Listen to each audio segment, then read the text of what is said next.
says they have a second draw for leftovers. We'll see what they say.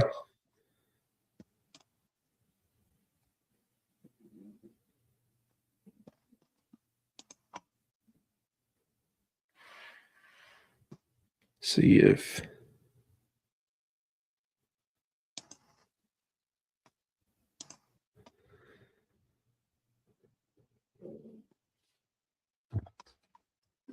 They put everything into a big Excel file.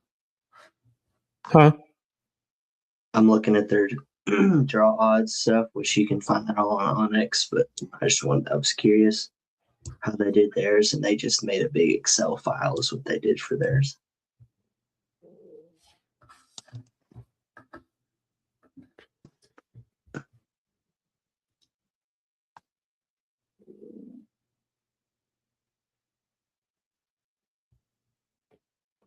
A lot of people put in for Unit 59 Antelope. Well, it count.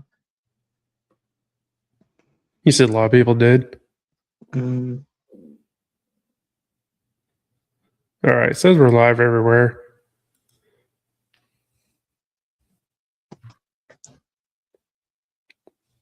I'm gonna check one more.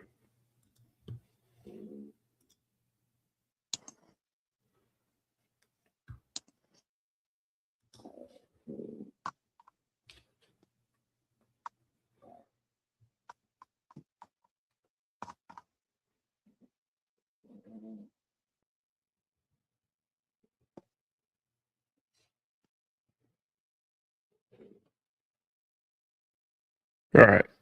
Yeah, we're live everywhere. So, okay.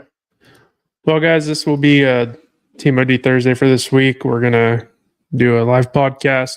Hopefully, get a lot of questions. We really don't have any topics. Of course, have some we can go over, but really feed off what you guys have to say. If you're just getting on Instagram and checking it out, a lot of times the Instagram comments don't come through to StreamYard. So if we don't answer yours, give us a minute. I'll click over and find it. But this will be the episode for the week. So hope you guys are doing good and have a great week. Just got back from SHOT, Arrowhead State Park, Eufaula. Really good trip. We went down there just for Saturday. Couldn't make it Sunday, but it was super windy Sunday. So it might not have been a bad thing, but great event. Next one coming up is Kansas. So if you guys haven't been or close to Flint Oak Lodge in Kansas, check it out. Super fun events. We have some videos that we have in mind that we're going to kind of team up with some people and make. So if you guys film or anything, reach out. And I would love to team up. We also have a SHOT this weekend in Hannah. Is that right? Yeah. Or an archery shoot. I shouldn't say SHOT because people are going to be looking it up. We have an archery shoot in Hannah. Is it called Red Stick? Yeah, Red Stick bow shoot, something like that. And what tribe is it for? I should have looked. I know. I guess I could look right here.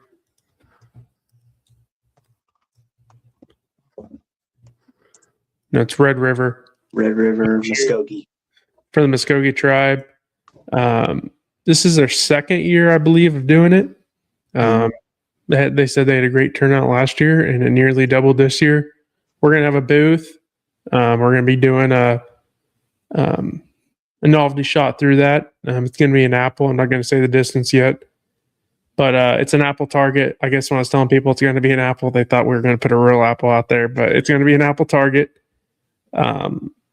If you hit it at the distance, you get put in for a drawing. The drawing will be, luckily, our friend Nick Dawan here. Working with him to get some strings. Unbound Archery, if you guys don't know him, look him up. He's going to do some strings. We're going to have a Tacticam. We have a dozen arrows. OD hat of your choice. And if a lot of people don't hit the target, you're going to get the apple target. If it gets destroyed, we're not going to give it to you because that's kind of rude. So it's like a pretty big package. So if you're going to be there, drop by. If you guys, I think you have to pre-register So if you're interested, look it up. Once again, that is the on here it says Red Stick River bow shoot. So that's in Hannah, Oklahoma. It'll be March 21st, 9 a.m. to 5. Once again, you have to pre-register.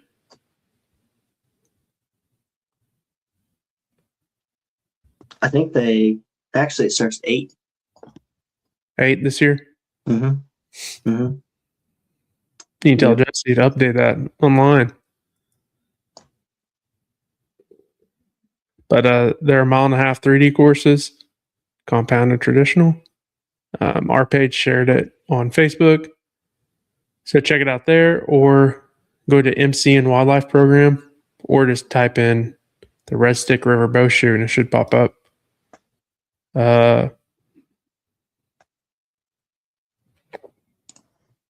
Any other announcements? New Mexico closed today. Hopefully, you guys. I don't want to talk about that situation. Gunner did that to get me fired up. Yeah, so don't be like me on deadlines. They're deadlines for a reason. They don't give you a minute, apparently. So I hurried and tried to jump in to New Mexico, and I had like 10 minutes, go through everything, hit submit. It kind of froze. And then my receipt says at 5:01 it's submitted. Charged me the $94 like stamp and license fee, and my application didn't get put in. So don't be like me and try to put in last minute. It never works. On Instagram, Fish Fit Ware said, "Yo, what's up, boys? What's up, buddy?" Our buddy Nick said, "I don't get Facebook permission." I'm gonna go report your page again.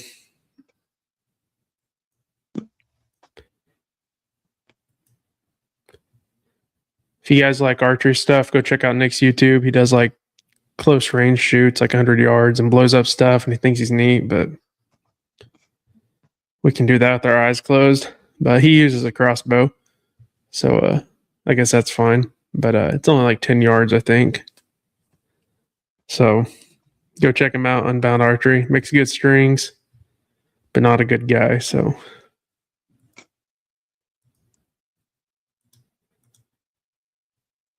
So other than New Mexico, what where are you gonna put in for this year? Do you have anything? You guys put in for Colorado? Yeah, will that Colorado. Be points or? We'll try to draw something. I haven't decided what yet. What we're gonna really shoot for. We'll probably just do points for elk. We're either gonna try to draw pronghorn or mule deer. I don't know which yet. We think we have a good shot at drawing New Mexico mule deer, so we're trying to just see. That comes out, unfortunately, after the Colorado deadline, but you can give Colorado tax back if you do it time. So, but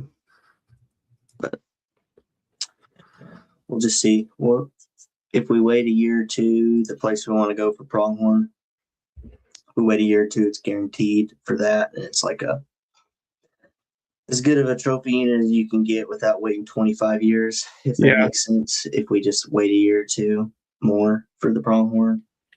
And then the deer, you can go deer hunting. If you bow hunt, you can go deer hunting probably almost every year somewhere if you try. But we'll probably try to get somewhere close to that original area that we used to go with my grandpa.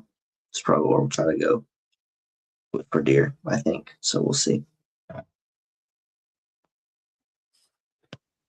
Yeah, I don't know what I'm going to do yet. I was trying to get in New Mexico since it's close, and then definitely Kansas again. I don't know. Kansas. I have to revamp my planning. My last resort's Nebraska. Golly, I'd rather go to California than Nebraska. I will go to Nebraska again. But it's going to be didn't draw anything, let's go hunt type deal. But, right. Well, you have to draw now. Right. Yeah, I don't know what I'm going to do.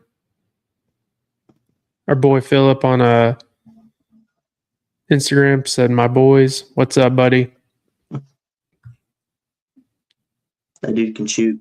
Yeah, Philip can shoot. I think he played it easy on Saturday against us, but he definitely can shoot. Long distance is his forte. But yeah, no, I think I'm gonna do definitely put in Kansas. I think I'm gonna do archery, which we've talked about that.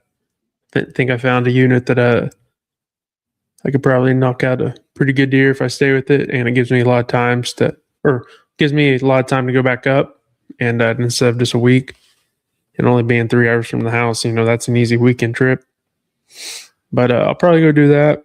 I don't know. I'm kind of mad about the New Mexico deal, which that's not a given, but if I didn't draw, but not being in it, I don't have a dang chance at all. But I'll figure it out. I'd like to go to 2 different states in Oklahoma, but I'm kind of at like that moment of You could draw in Oklahoma. yeah. I don't know, but I'm kind of at that moment though, or still at that like I still want to be in Oklahoma and hunt October, November. Not really to give. I'd give up early October, but late October, going to November. Man, I don't know if I'm ready. Just what we have running around this year. Yeah, that's always been Dad's thing. We could wait a couple years and go hunt like a rut hunt up for those mule deer and stuff, but then we're missing, rut time here. Yeah. And so, I mean, it's a give and take on that deal. Yeah, we're just gonna. Somebody said something. Yeah, Philip said I'm a rookie at archery. Well, I'm a beginner, so. But yeah, I don't know. It's hard. It's a dang if you do, dang if you don't. Yeah. I mean, I don't know I think if next year, if I can go out and tag out on 2 again and get the videos I want between us and a couple of our newer people, then that next year I might be ready. But that next year, like I had a phenomenal year. If I could do that every year, then like wow. But I think I can key it off again next year and do it again. So we shall see. Kansas on the board. I don't know, Mike, do I put in for Kansas and then put a lot of time and effort there, and then say if I tag out, what if I went up there the first week in September or the weekend it opened in September and tagged out? You know what I mean? What do you do? But then it's like there's over-the-counter states right around here that are pretty reasonable, have big deer. Arkansas, Missouri. Yeah, Missouri. I mean, have connections for private land. Arkansas, I mean, I know a lot of people from there. You know, I mean, if might get connection. If not, I mean, public land is fine. I don't care. But yeah. I don't know. I want to shoot a pronghorn. Yeah, we can go. We can go up to the Panhandle with a bow. See if we can do something. I've heard you have opportunities. Like what I mean by that is like you have a fighting chance. It's hard to actually finish, if that makes sense. Like get one down. But I heard you have opportunities, that's fun.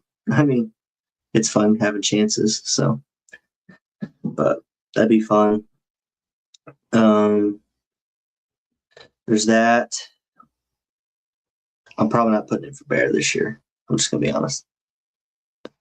Zach, golly, no, Zach, I didn't. I just talked about it. You're putting salt in the wound, buddy. He either heard and showed up just to put salt in the wound, or he's totally clueless and Zach he said, "Hey, brothers, did y'all put in for New Mexico?"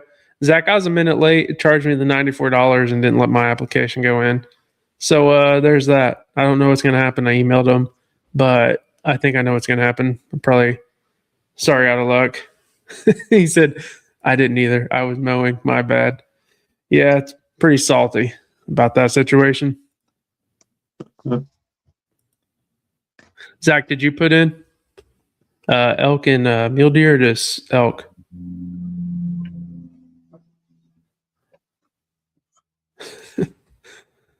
Yeah, that's funny.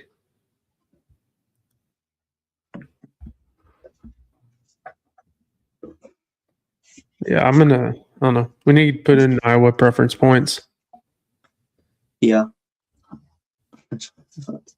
Well, Hey, I feel you there. That's why I'm trying to get like 2 good hunts a year and 1 being close.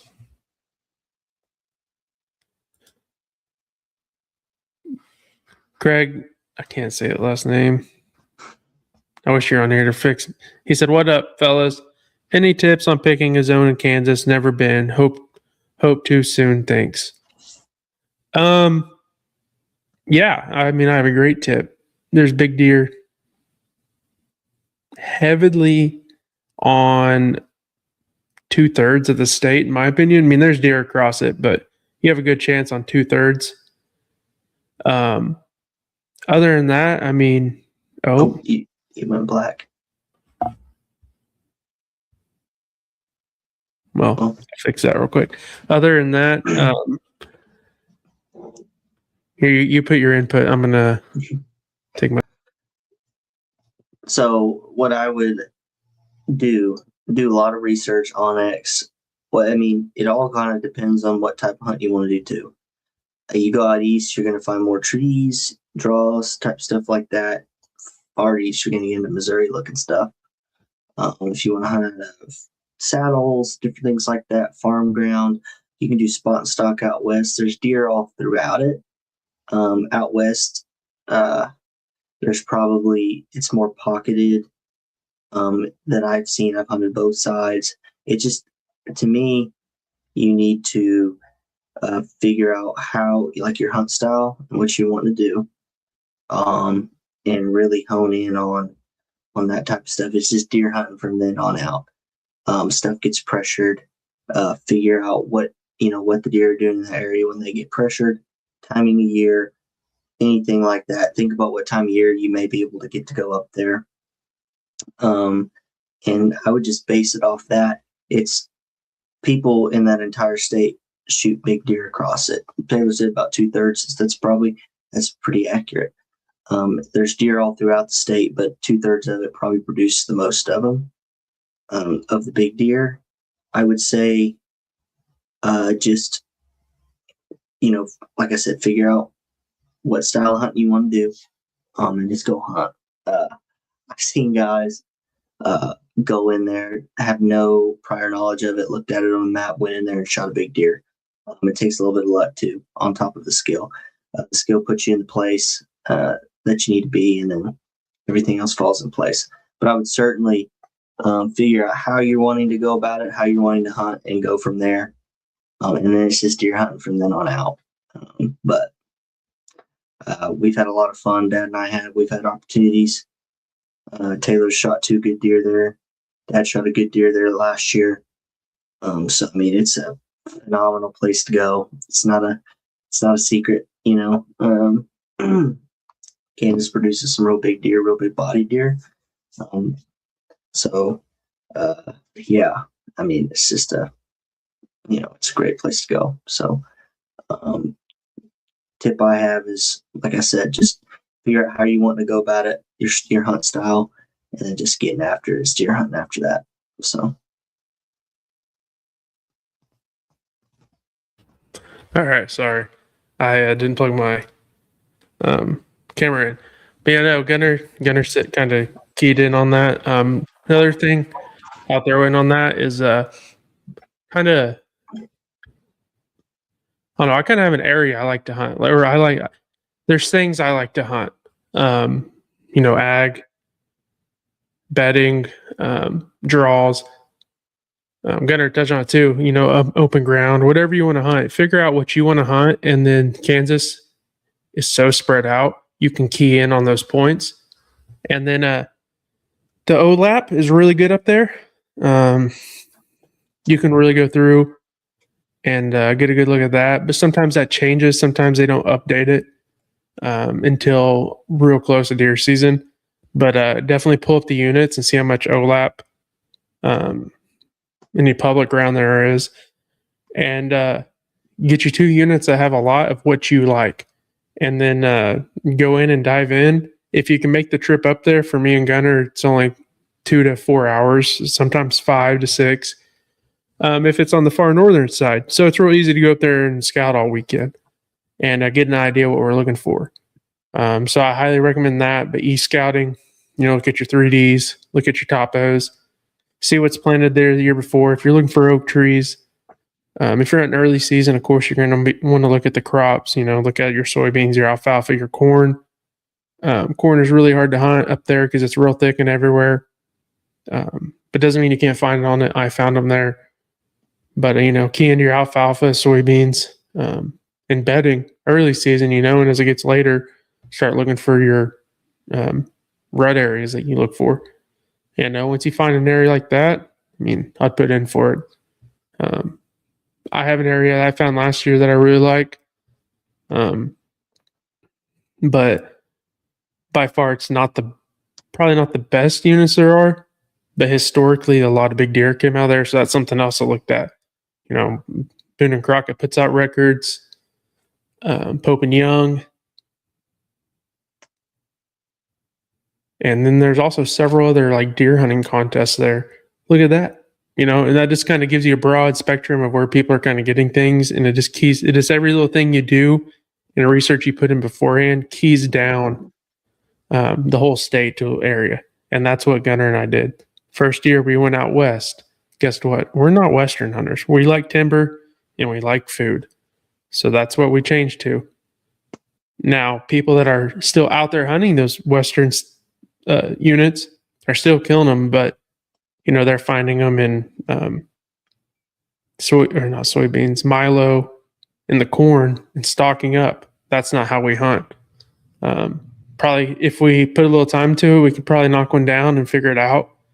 But we kind of stick to what we know, and that's where we made our decision. Zach said with number 2 coming, I was told I have a time limit. Or I was told you have limited time. Yeah, I get it, Zach. Craig said, good tips. Thank you. But also, go ahead. I was going to say, if you're still on here, good e-scouting rule of thumb is just finding, there's deer are going to be everywhere. They're generalists. But if they can be somewhere, they will. What I would say is try to narrow down where you may have the highest percentage that a deer is going to be there, if that makes sense. Find the different things that you want to look for, the things that you think are crucial. Find those on the map, find them in little clusters, and go hunt them, and just try to find them. Be real.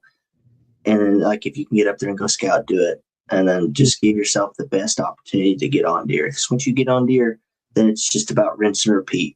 Keep trying to find them in similar type ecotypes. So say, finish that off. It took us 2 years with some intel to get where we were at, and it wasn't like intel here's better than everywhere. It was, hey, I've seen some good deer here, check it out. And then reading into some of that stuff. And the first year, Gunner and I both got one down, had opportunities, but it wasn't the class that I wanted. And I think, I'm not going to speak for Gunner, but I assume he's saying me too. And we changed. And last year I found a better class of deer. So be prepared to go up there and hunt your tail off. And then if you say, I always kind of put all right, I'm going to shoot this class and then see how it goes for a few days, and then I'll adjust, and I've shot some smaller deer there than I've shot in Oklahoma, but it's because of what I'm seeing. So don't be afraid if you're a weekend and you're only seeing 120-inch deer. Either capitalize on your opportunity if you want to go home with something, or don't. It's one of those things.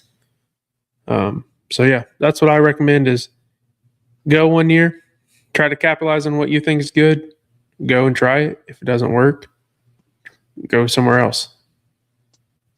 It's still about learning too. Learn as much as you can. Be a sponge in these situations. So. And I will say from experience, you're going to have better luck during that muzzleloader or archery season.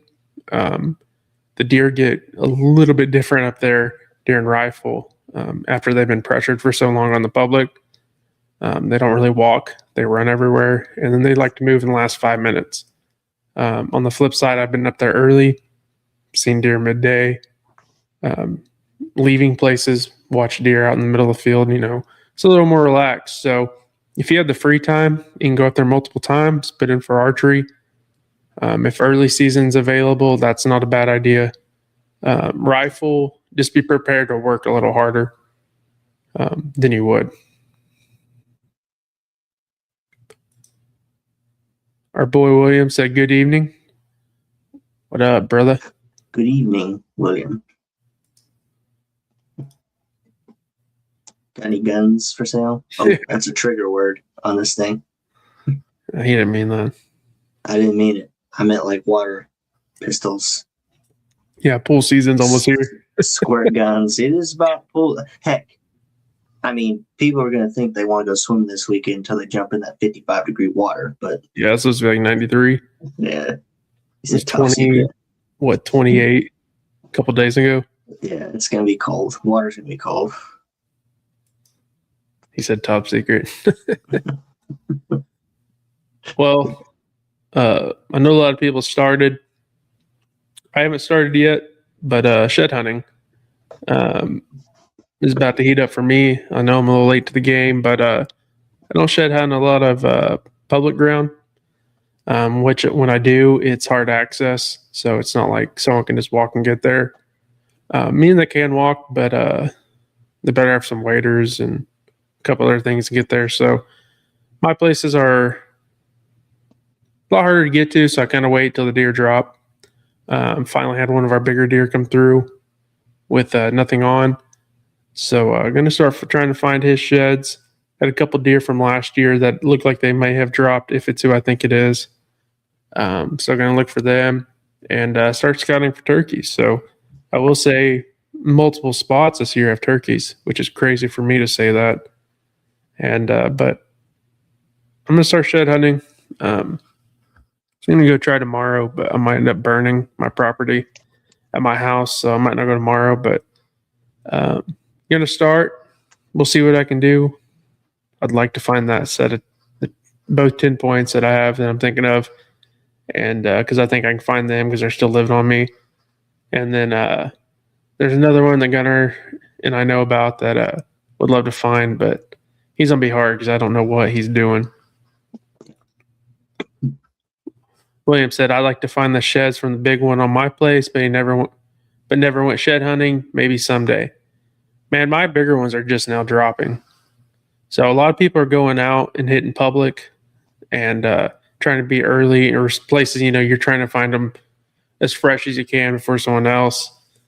I technically don't have to do that. And then the other public stuff I do that on that is easier on foot.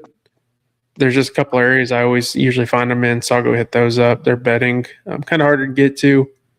So I don't think a lot of people go out there. I don't know. I feel like shed hunting's a new thing. Like, I feel like it really popped off the last couple of years. But yeah, we'll see. If I find anything, I'll bring them on. I'd like to find like 10, 15 of them. And I still think that's reasonable for our areas. So we'll see. Are you going to do any straight shed hunting, or is it going to be more like morel sheds and turkeys?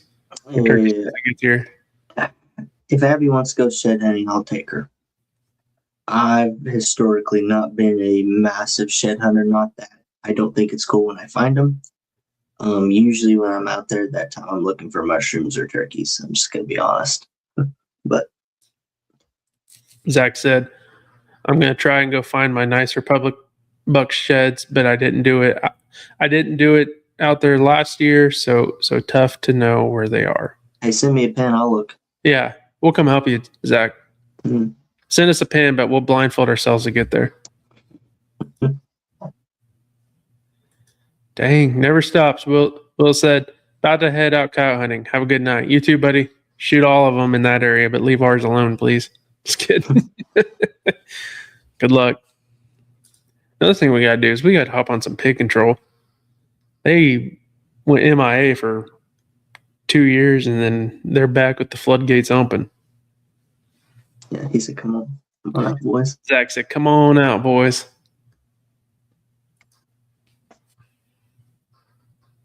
Man. Yeah. I'd like to go up to Kansas and look too in those areas. But I know one area that I was on gets hit hard just because of what the quality they found last year. I need to hit them up, see if they found it. They might be watching. Hey, if you're in here and you know I'm talking to you, message me and let me know on my phone if you found any good sheds. Talking about Nicholas? No. He finds good sheds off sometimes, doesn't he? Yeah, Breck said, "Howdy, boys. Turkeys are gobbling this evening." Yep, calm, warm. They're getting ready. Photo period's changing, because like I'm not even gonna go into that. Never mind.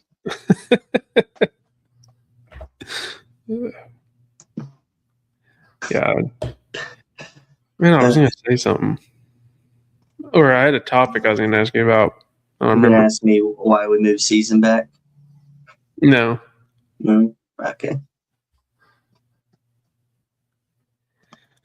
My brother-in-law, Courtwater, said, "Speaking of pigs, which thermal scope is worth the money? Like, which do y'all prefer?" Man, they make so many good ones right now. It's kind of hard to pick one. It kind of depends on your budget. You got some for $1,200 to $1,500 that are good. If you're going to go out like I do, maybe once or twice a year, do great for me. Or if you're like Will and go out often, you might want something a little more, like the Pulsar. You're looking at $2,000, $3,000, $4,000, and then they are all the way up to like $5,000 to $6,000. So it's kind of like scopes. It's like, what scope do you want? Everyone has their own. Everyone's pretty much in the same business right now. They make good products. Kind of look at what your bank account says.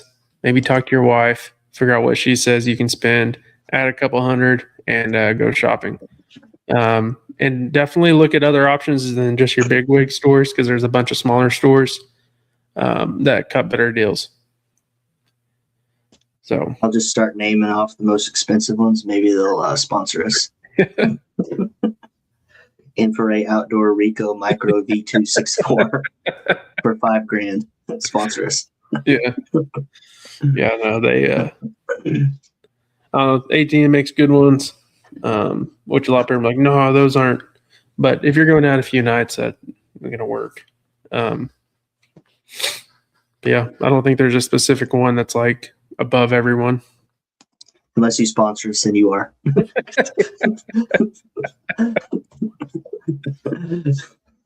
That's funny. Breck Cherry said, "What are y'all's opinions on the mid-April turkey opener the last 2 years?" Well, I mean, I've heard a couple opinions the last couple of weeks over this. And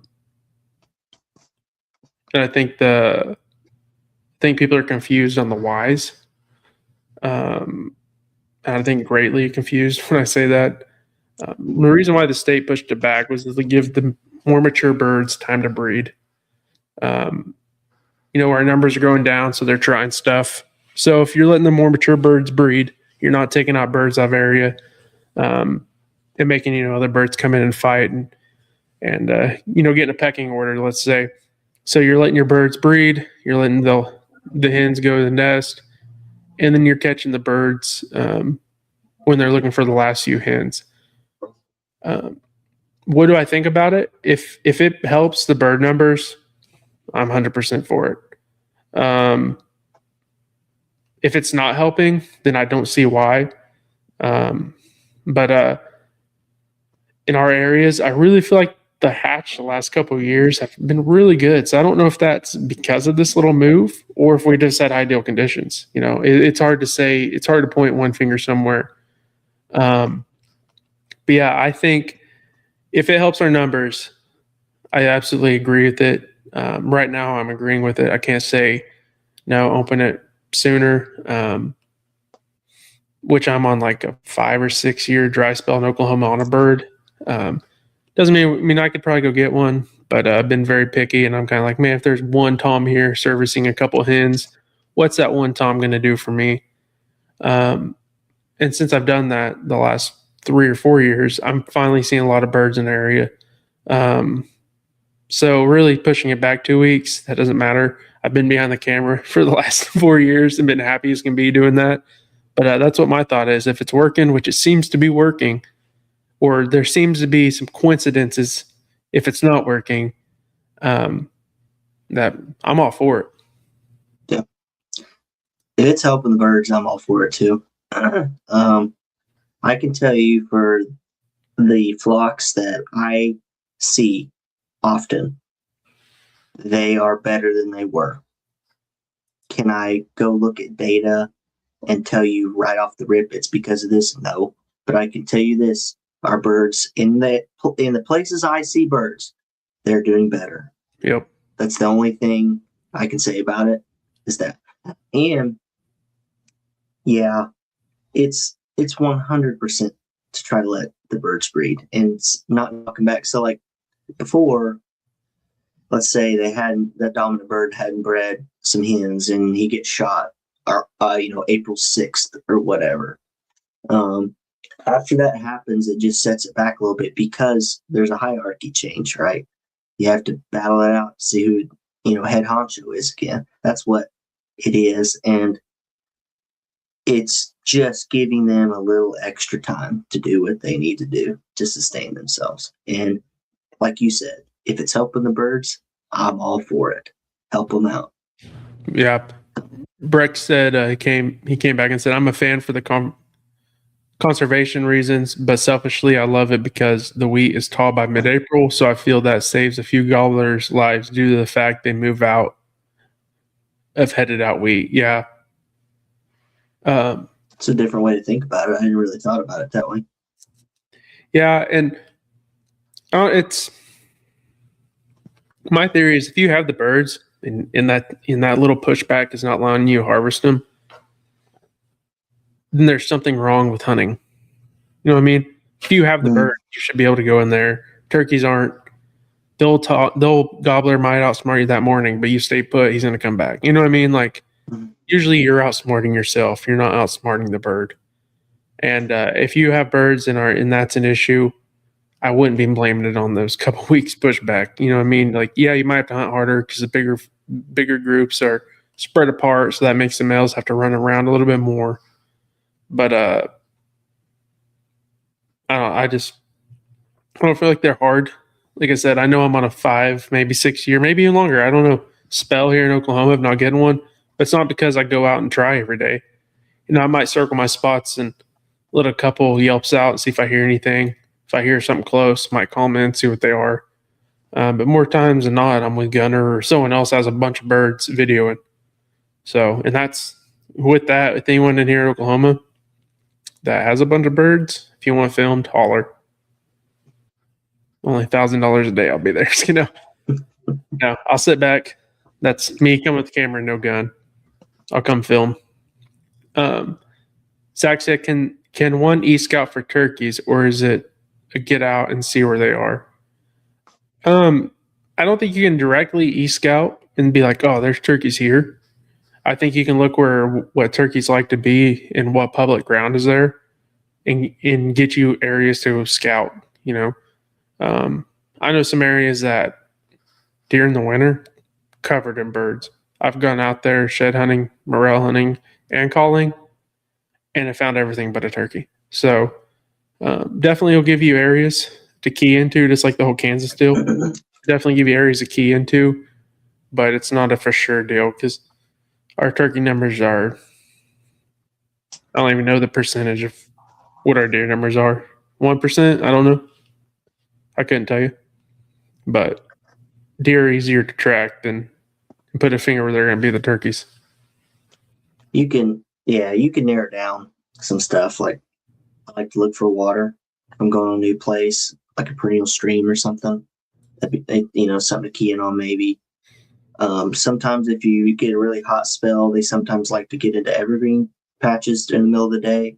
That's something maybe you can be like, hey, there's a little patch of cedars here or whatever. Maybe you're in a pine forest. Here's a little patch of pine, Mhm. loblolly pines or whatever, like it's going to be 90 degrees all week. Maybe they'll go head up there middle of the day, get out of it, whatever. Little things like that you could pick up on to try, like Taylor said. But Yeah. And of course, if you're not going out and hearing them, doesn't mean they're there. They could be call shy. Yep. Hear about that all the time in Oklahoma. Breck on Instagram said 100% agree, Taylor. And that's what we just said about pushing the season back in turkeys. Zach said, one place I know in public down here that has some is bow only. See, that's pretty cool because that's just a little bit less pressure. There's some places like that in Oklahoma, but not many. That's a different game.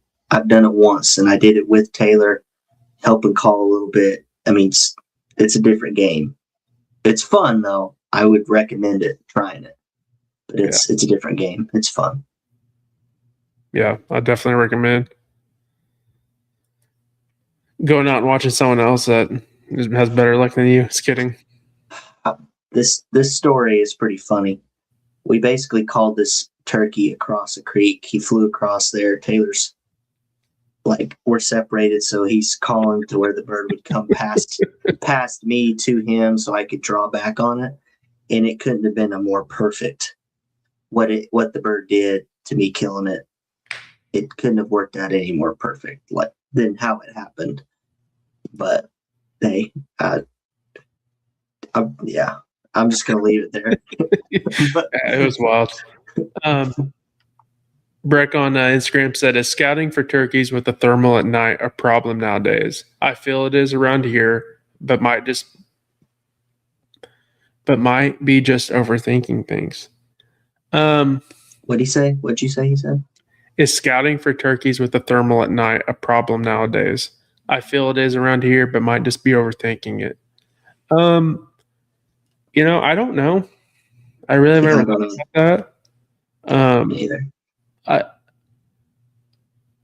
Down around you, there's some big open fields, along the river, with big trees. I feel like that would be easier than the small oak trees we have to try to find them in here. I think we'd be looking all night to try to find them. But I never really thought of that. I never really thought of people using those to find birds. And now since you said this, but no, pretty good idea there. Yeah, no, I haven't really heard of anyone using them around here. Maybe it's because they're scared to say they're using them, but I don't think necessarily around here. Like I said, because we have smaller trees with a lot more limbs. I'm going to take a little bit longer to find them here than kind of some more open stuff. I could see it being used in more open, and that's crazy. I never really thought of that. Yeah, I could see it being a problem, but also on the flip side, how many people I know there's a lot of people with thermal, but it's still more people without. Zach said, let me make sure Breck didn't say anything. Breck said, just for record, I do not own a thermal. During turkey season. Zach said, I've never shot one, so tougher to start would be interesting. I don't even know how to call. Well, Zach, they make plenty of calls now that are very user-friendly, and a bunch of people on YouTube go over how to call. Don't start out with a mouth call. You'll hate life. Work your way up to that. But if I was you, I'd start with a good slate. A good slate's probably the easiest. Or push pin. Yeah, or push pin. But I'm thinking sound-wise, more times than not, you're going to find a slate that sounds better than a push pin or even a box. Oh, yeah. So I'd go a slate and then kind of find what sound you like. A lot of people like different things. I'm one of them guys that likes the old raspy hen sound. So all my stuff mimics that. But find out what you want and what you like. And then I'll start testing out box calls for that because they're different. Mouth calls are different. I'm a V-cut, down the bone type of guy when it comes to mouth calls. Usually 2 reed, sometimes like the 3 reeds. But definitely check out some slates. Glass is usually harder to use on the slate calls than everything else. But that's where I'd start.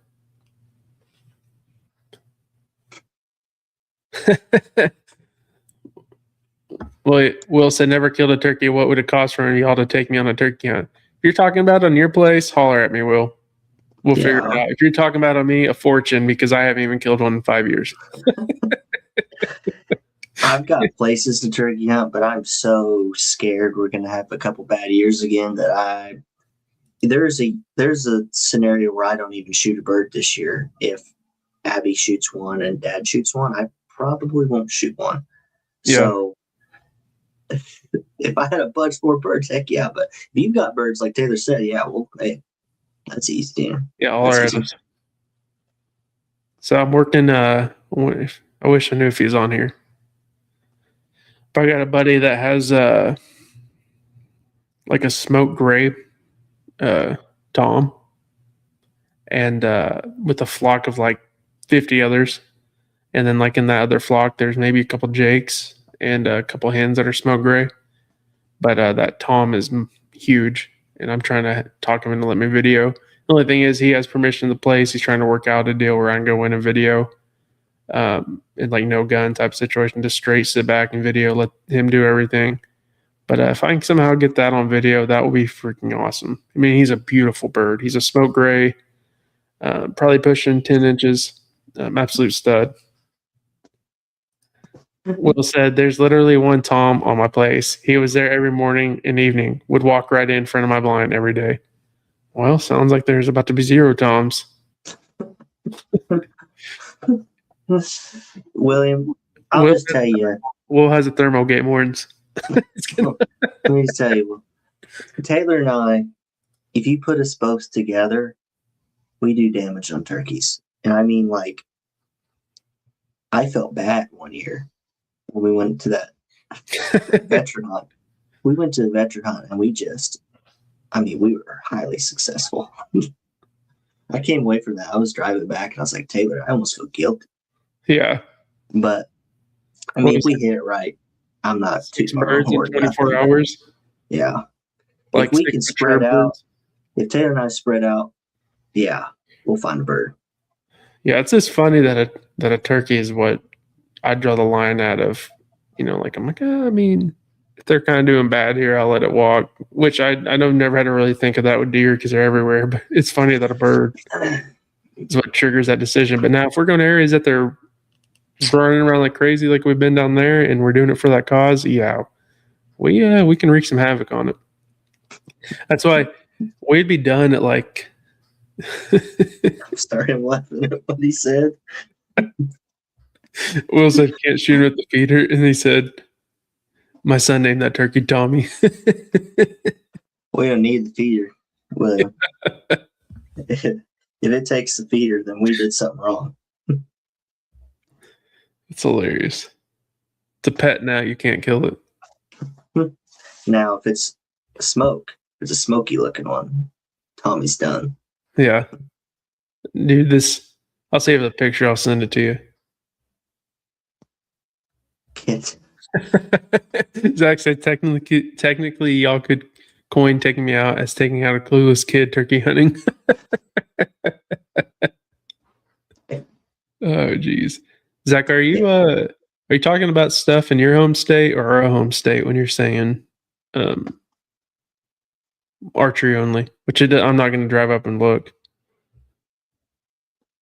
Will said I'll send you trail cam pics. All right, waiting on them. That's funny. So we got back from shot Thursday. We went, as me, Gunner. We brought old Steve out. He went traditional on us. And then my neighbor, my friend, I don't know, I keep saying my neighbor. And I was like, that's kind of people are going to be like, this is your neighbor. But he's my buddy. Travis went. He's been helping with some stuff. And we kind of have some stuff in the works. So excuse me, I'm about to burp. But, excuse me. But he'll be on video killing a big one this year. But we went out. We shot the Scent Thief course, smaller course, kind of some more realistic setups, like everything kind of in tight quarters, bedded down, situations like that. And then we did the Wild Creek course, which is pretty much a longer course, anywhere from, I guess that one turkey was 20 all the way out to 60 something. 65, I want to say, was the flamingo. Maybe Something like that. 68, somewhere in there. But a lot of things in your way. You got to think about the shots. Yeah, the turkey is 20 yards, but you had to shoot through a tree this wide. I was better with far shots. Those close shots. All of My us. my closest pin, and this is just because of how I hunt, is 30 yards. So like I bury stuff within that in that. So like, and I'd shot the bow, but I hadn't shot it super close because I've been shooting far practicing for this sucker. And we get to like 13-yard target, I'm going, just, hitting them in the back. I'm like, I'd come it. That's hilarious. But we did Scent Thief. That's 20. We did Wild Creek. That's another 20 targets. So 40 all in all. Walked 7.5 miles. Is that what we walked? What my tracker said. What was your favorite shot out of the 40 targets? Or name your top 3.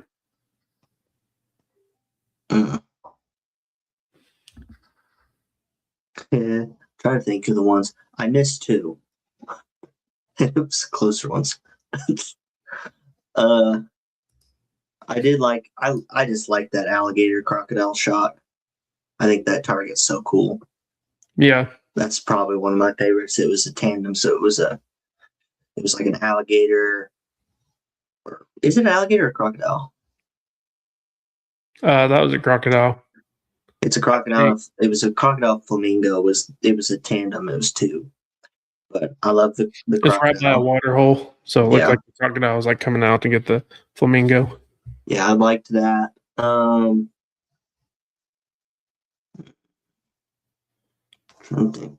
The bear on the beach was cool.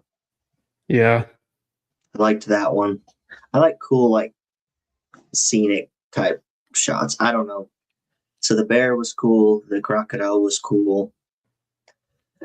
And then I don't know. Maybe it wasn't a super tough shot, but it was kind of realistic and cool. That bedded down deer underneath that cedar thicket. That was a cool shot. It was kind of a realistic.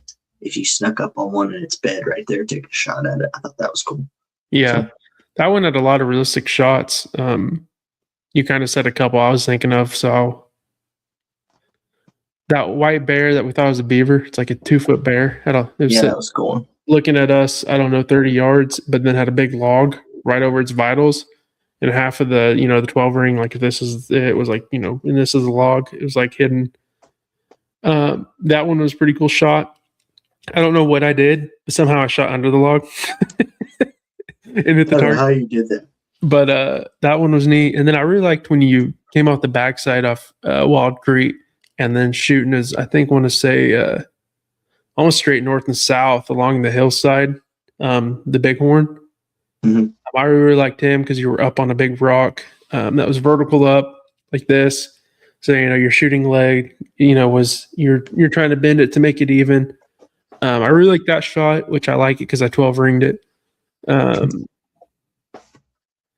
was a cool one. And then of course I always like like the mountain lion or one of the cats I always put against a wall because if someone misses, your arrow's done for. Yeah. So that mountain lion was pretty cool. But there was one downhill. There was one I shot that I nicked a tree and it like ping ponged through there and I hit it in the butt. That was a fun shot. But I don't know. Trees and then nailed it in the butt. But there was one small one down the hill. Well, even if I don't remember what that is. I'd have to watch back the video, but I also like the armadillo, the croc and the flamingo. Clear sight, nothing was there. Start looking, little bit of a tree right where everyone's arch was going to be. And like I said, clear sight, you don't see it. Only reason we caught it is because we saw people hit it, So that was real neat. Those were 2 neat shots. I really thought I knew the circle on that croc. He had 2 scales on him on the backside that looked identical to the 2 12 rings that sit outside the main 12 ring. So I shot for those and I was like 9 inches off. But luckily Gunner hit, capped us back in on that shot.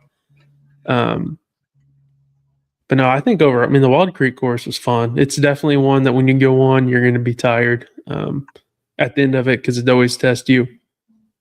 Scent Thief was real neat. I like, like even the start up the bear, they just barely put a tree right in the way. If you pulled your shot or flinched to the left, you're going to hit that limb like one of us did.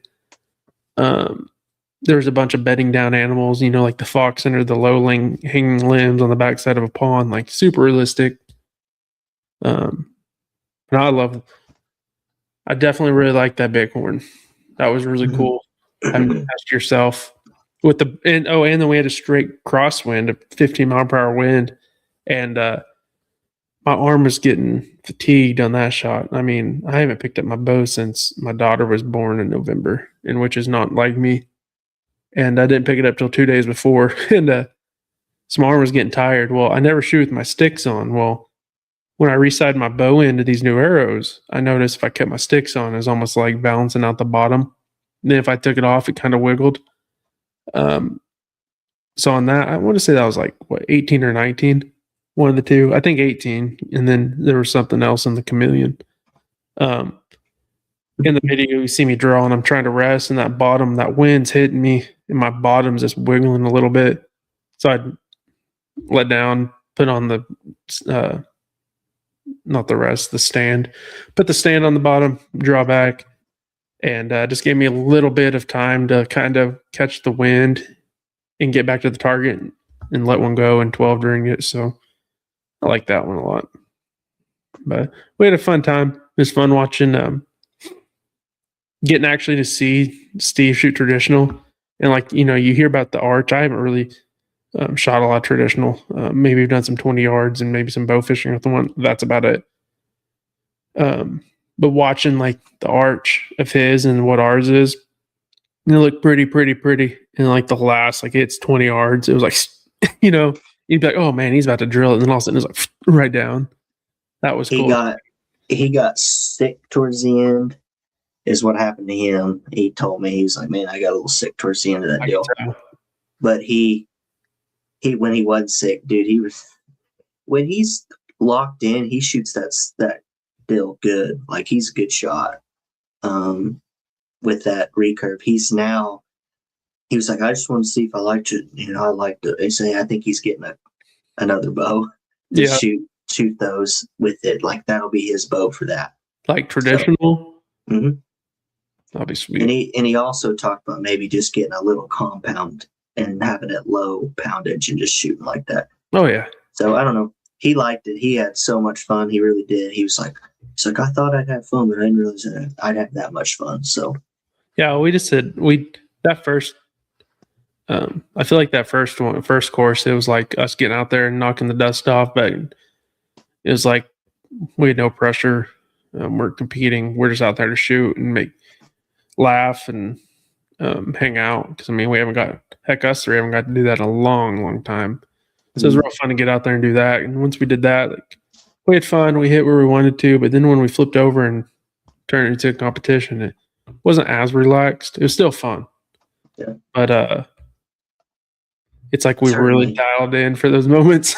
Yeah, I didn't expect that many people to be on the trail with us, if we're being honest. It was just different. But it worked out. It was fun. It was really fun. So yeah, I can't explain enough. Get in your local archery pages, see where their shoots are. Go try one. It will humble you. You'll understand where you need to get better at.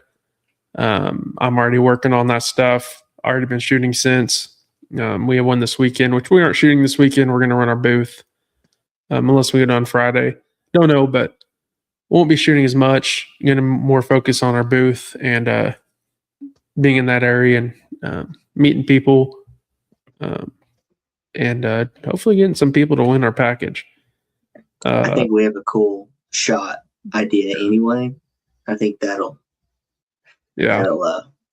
attract people to want to do it anyway, because it'd be something I would do. I don't know. Yeah. It'd be fun. It'll be cool. But yeah, definitely if you are around other states, look at TAC. Shot travels with Louisiana, Pennsylvania, Arkansas, Kansas, and Oklahoma. Check them out. You just go out and try it. Try it one time. It's best. A lot of people think it's a competition. You have to go out and compete. They do have ASAs at Shot. They're teamed up. Some other people are teamed up with them. I'm not really sure. I don't keep up. But it's basically like golf with your buddies, but for men. Because we all have bows. And so definitely go out and try it. It's not a competition. You're going to see some stuff you're not used to shoot in your backyard. I can't tell you of a time that we've left and not made a new friend in our area. Heck, the people from behind us were from where I live, and that was 2 hours away. So you walk out with friends, you walk out going home, going, okay, I got to clean this up for next season. And I advise go to 2, figure out where you need to clean up, go home, work on it, and go back. Or if there's several, go to all of them because they're a blast.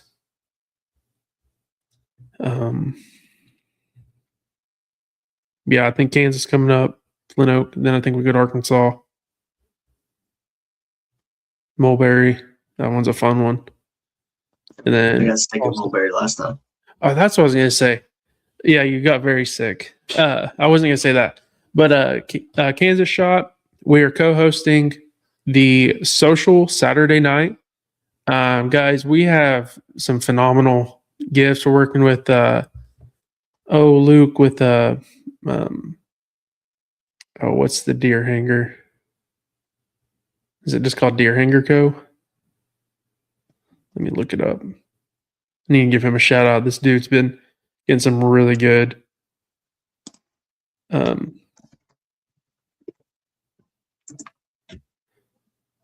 prizes for the event. I mean, he has like something for Mathlon, 5 elite memberships from Onyx, the Hanger Co.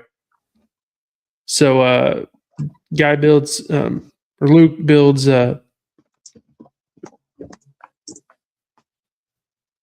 I'm sorry. He builds desktop. It's like desktop wall. I don't know if he does anything for shoulder mounts yet, but to display your Euro mounts on and also your turkey fans. You guys need to go give him some love. Like I said, if you're going to be at Kansas, definitely show up. The raffle table is going to be unreal this year. Like he's got some elite memberships for Onyx. Golly, I can't even tell you the whole list. We have some Unbound strings from Nick. Lancaster sending us gift cards. There's going to be some custom knives. There's going to be camo. There's going to be deer bags. There's going to be arrows. Working on a couple different releases. I mean, there's just going to be a bunch of stuff. Last year was really good, but this year, like, there's some stuff in there that if you win, it's going to be well worth your $10 a ticket. So let's see you there. And then we're also working for Tulsa. If we get the Tulsa one going, we'll know pretty quick. We're going to run that one too. And it's going to be the same thing. We're going to get some big names there. And it's just a time for all of us to get together after we shoot all day, sit down. There's a bar there, some finger foods, and just open tables. And it's there to meet everyone and talk. A lot of the sponsors are there, so you can actually meet the people behind the companies. Jacob with the Scent Thief is going to be there handing out stuff in Kansas, giving me a bunch of stuff to bring to Tulsa. Hopefully he can make it to Tulsa, but if not, I'll still have the stuff. But yeah, hope to see you guys there. That's going to be a super fun time. Last year I won. I don't remember what I won. Oh, I won the gift cards. Yeah, won a bunch of gift cards. That's what it was. But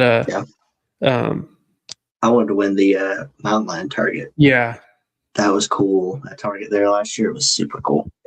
Yeah, and I reached out to Reinhardt to get some things. Sometimes that takes a while to get back, but yeah, we'll make a post about that. Should have wrote down my other. I keep wanting to go back to it, but I don't remember. Yeah, Kansas, be there. Tulsa, be there. Those two are gonna be fun. And then we're going to be at I always want to say this one wrong.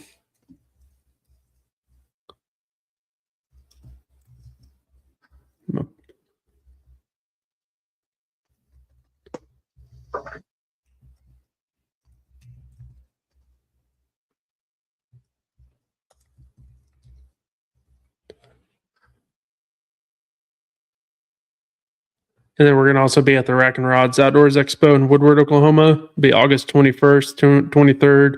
Gonna be doing live podcast. Working on some big names there. That's gonna be fun to see everyone. Are you going out again? Oh, you blinked. You're good now. That's I don't weird. know what that was. Aliens. So, well, is there any other topics that you thought of you want to talk about tonight that we haven't? No, we could go all night about certain things, but we won't. We got all kinds of stuff going on as far as Literally as far as, every other weekend or somewhere.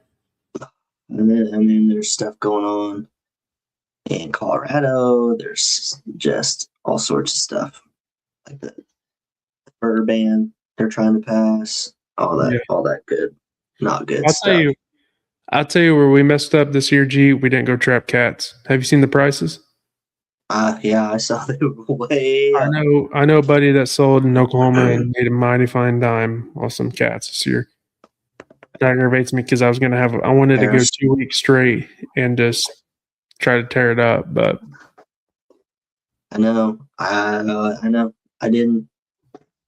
had time, but I didn't make time, if that makes sense. I spent it doing other stuff.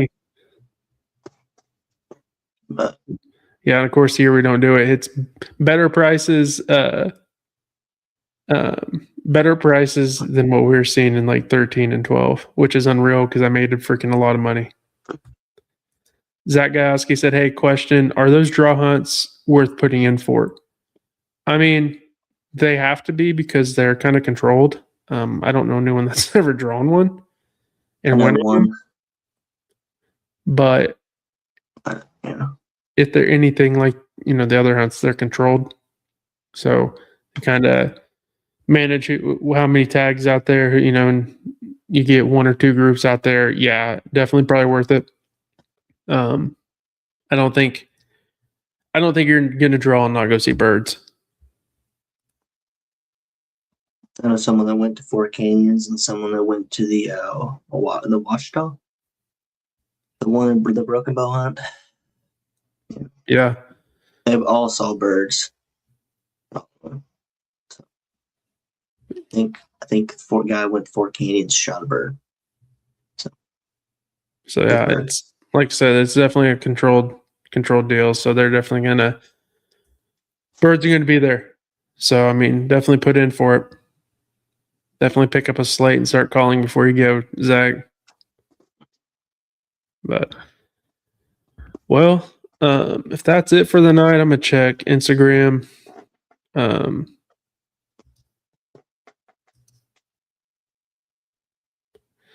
don't have anything on Instagram pulled up that I missed. But check our profile out. If you guys haven't, go to YouTube, subscribe. We're probably going to do a giveaway once we hit to 1,000. Haven't really set what it is yet. And then with this bow stuff, we're going to have a couple archeries, probably a new bow into the season. And we always let you guys in on that. We always have to charge a little bit more since you guys aren't at the events. But if you're at the events, you can get a better deal. If you're not and you want in, watch out for that. Doing some giveaways. We got a bunch of videos in the making. We haven't missed, I know it's only March, but we haven't missed a Team OD Thursday yet. It's really making us think about what to do, really making us get caught up on some stuff and putting it out there. We should have a couple more shot videos coming up from Kansas last year and, of course, some from this year. We also have some really good ideas with the shots coming up to make the videos different, so it's just not us shooting.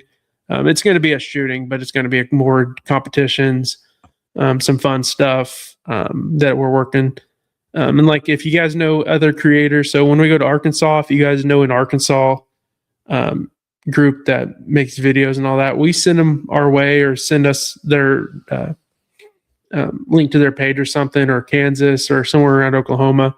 We'd like to get with them and make some of these videos kind of bounce off each other and push our videos on their pages too, and kind of work with each other and push shot a little more because those guys deserve to have the best shoots around. And just going to be fun. We need to grow each other and grow everyone around us. And that's what we're trying to do. So if you know anyone in those areas, send them our way, send their contact. I'll reach out. If you have any ideas for any of those shots you'd like for us to do, definitely send us comments for that. Or if there's something that you guys think we can do for a video, you guys want to see done, we're always open for that. But my camera is about to die again. So I think it's a good time to end it. We'll see you guys next Thursday. Have a good night.